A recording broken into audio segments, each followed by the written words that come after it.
දෙයක් කියන්න ආවේ. මොකක්ද දන්නවද? මේක මොකද්ද මේ? මේක තමයි බටනලාව කියන්නේ.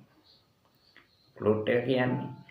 ඉතින් බටනලාවක් හැදුවා. අර තියෙන බටයක් කපලා අර වතුර බට වලට ගහන අර වයරින් බට වලටත් කියන්න බටයක් කපලා බටනලාවක් හැදුවා.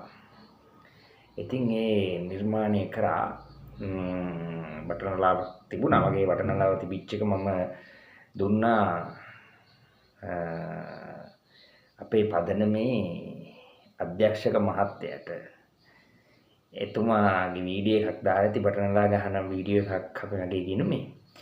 මම දැන් මේ හදපු බටනලාවෙන් සින්දුවක් දැන් මම ප්ලේ කරනවා. ඒක ප්ලේ කරන්න තමයි මේ සූදානම් වෙන්නේ. අපි බලමු එහෙනම් සින්දුවට යමු අපි වැඩි කල් වේලා නොගෙන.